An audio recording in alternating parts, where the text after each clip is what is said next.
आप सभी को जय मसीह की। स्वागत है आपका हमारे YouTube चैनल रियान मसीह में। राजा दाऊद, जिन्हें एक महान योद्धा, कवि और ईश्वर के प्रिय व्यक्ति के रूप में जाना जाता है, उनके जीवन में एक ऐसा क्षण आया जिसने उनकी छवि को धूमिल कर दिया। एक दिन वे अपने महल की छत पर टहल रहे थे। उन्होंने बतशेबा को स्नान करते हुए देखा और उसकी सुंदरता से मोहित हो गए। इस क्षणिक वासना ने उन्हें ऐसा कदम उठाने पर मजबूर कर दिया जो न केवल अनैतिक था बल्कि विनाशकारी भी। दाऊद ने बतशेबा को अपने पास बुलाया और उनके साथ संबंध बनाए, जबकि वह पहले ही से उरिय्याह नामक एक वफादार सैनिक की पत्नी थी। हम आपके लिए लेकर आते हैं बाइबल की प्रेरणादायक कहानियाँ हिंदी में। यह कहानी आपके जीवन के गहरे अर्थ और ईश्वर के प्रेम और सच्चे मार्ग पर चलने की प्रेरणा देगी। तो जुड़े हमारे साथ और ईश्वर के वचनों के इस दिव्य सफर पर चले। दाऊद बाइबल का एक प्रमुख पात्र है जो पुराने नियम में इज़राइल के दूसरे राजा के रूप में वर्णित है। दाऊद को उसकी भक्ति, वीरता और काव्य रचनाओं के लिए जाना जाता है, लेकिन दाऊद की कहानी में एक ऐसा क्षण भी आता है जब वह पाप में गिरता है और उसकी जिंदगी में भारी उथल पुथल होती है। ये घटना बतशेबा के साथ, उसके पाप और उसके बाद हुई घटनाओं से संबंधित है। आइए हम इस कहानी को विस्तार से समझते हैं। दाऊद का प्रारंभिक जीवन। दाऊद का जन्म बेतलहम में हुआ था और वह यिशै का सबसे छोटा पुत्र था। वह एक साधारण चरवाहा था, लेकिन उसमें असाधारण गुण थे। परमेश्वर ने दाऊद को इज़राइल का अगला राजा चुना क्योंकि उसका हृदय परमेश्वर के प्रति सच्चा था। दाऊद ने गोलियत को हराने के बाद प्रसिद्धि पाई। वह न केवल एक महान योद्धा था बल्कि एक कुशल कवि और संगीतकार भी था। उसकी रचनाओं में कई भजन शामिल हैं, लेकिन दाऊद का जीवन हमेशा सीधा साधा नहीं रहा। उसने कई कठिनाइयों का सामना किया और पाप में भी गिरा। दाऊद इज़राइल का राजा बन चुका था।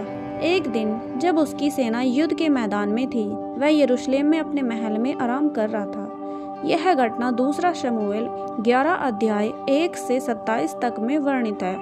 दाऊद अपने महल की छत पर टहल रहा था। उसने एक सुंदर स्त्री को स्नान करते हुए देखा। वह स्त्री बतशेबा थी जो उरिय्याह नामक योद्धा की पत्नी थी। दाऊद उसकी सुंदरता से आकर्षित हो गया और उसने अपने सेवकों को भेजकर उसे बुलवाया। दाऊद ने उसके साथ संबंध स्थापित किया, जिससे वह स्त्री गर्भवती हो गई। यह दाऊद का पहला पाप था, लालच और व्यभिचार। जब दाऊद को पता चला कि बतशेबा गर्भवती है, तो उसने इस पाप को छुपाने के लिए योजनाएं बनाना शुरू करी।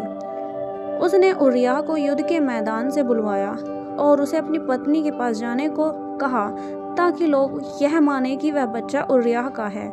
लेकिन उरिय्याह, जो एक वफादार सैनिक था, राजा के आदेश के बावजूद अपने साथी सैनिकों को युद्ध में छोड़कर घर जाने को तैयार नहीं हुआ। जब दाऊद की पहली योजना असफल हो गई, तो उसने एक घातक योजना बनाई। उसने योआब, सेना के प्रधान, को आदेश दिया कि उरिय्याह को युद्ध के सबसे खतरनाक स्थान पर भेजा जाए, जहां उसकी मृत्यु हो जाए। दाऊद की यह योजना सफल हुई और उरिय्याह युद्ध में मारा गया। इसके बाद दाऊद ने बतशेबा को अपनी पत्नी बना लिया। दाऊद ने सोचा कि उसका पाप छुपा हुआ है, लेकिन परमेश्वर सब कुछ जानता था। परमेश्वर ने नातान भविष्यवक्ता को दाऊद के पास भेजा। नातान ने दाऊद को एक कहानी सुनाई। एक नगर में दो व्यक्ति थे, एक धनी और एक गरीब। धनी व्यक्ति के पास बहुत सारी भेड़ बकरियां थी, जबकि गरीब व्यक्ति के पास केवल एक छोटी भेड़ थी जिसे उसने अपने बच्चे की तरह प्यार किया। धनी व्यक्ति ने अपनी भेड़ों को छोड़कर गरीब व्यक्ति की भेड़ को मारकर अपने मेहमान को खिलाया।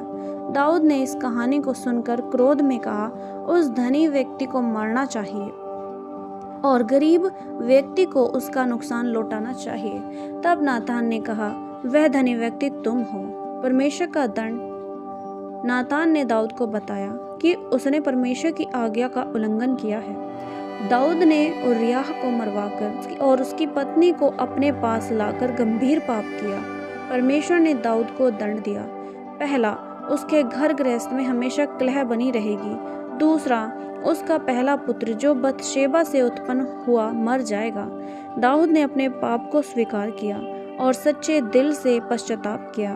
उसने भजन संहिता 51 में अपनी प्रार्थना लिखी, जो पाप से क्षमा मांगने का एक सुंदर उदाहरण है।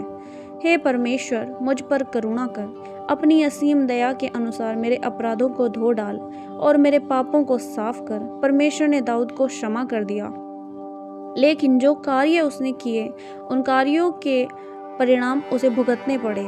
दाऊद की कहानी हमें यह सिखाती है कि पाप के गंभीर परिणाम होते हैं, चाहे वह कितना भी शक्तिशाली या प्रिय क्यों न हो।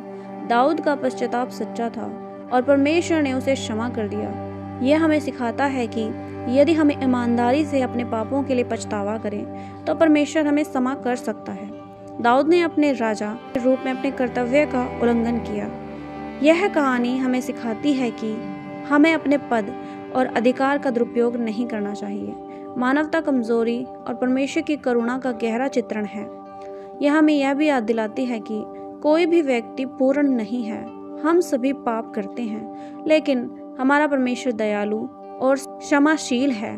दाऊद ने अपने जीवन में जो गलतियां की, उन्होंने उसे सिखाया कि परमेश्वर का प्रेम और न्याय सबसे बड़ा है।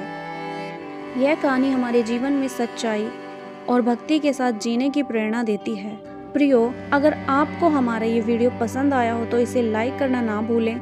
आपके विचार हमारे लिए बहुत महत्वपूर्ण हैं, तो कृपया नीचे कमेंट में हमें ज़रूर बताएं। हमारी आने वाली रोचक और प्रेरणादायक वीडियो को देखने के लिए हमारे चैनल को सब्सक्राइब करें और हाँ, इस वीडियो को अपने दोस्तों परिवार के साथ शेयर करें ताकि सभी तक यह संदेश पहुंच सके। आपका समर्थन ही हमारी प्रेरणा है। धन्यवाद।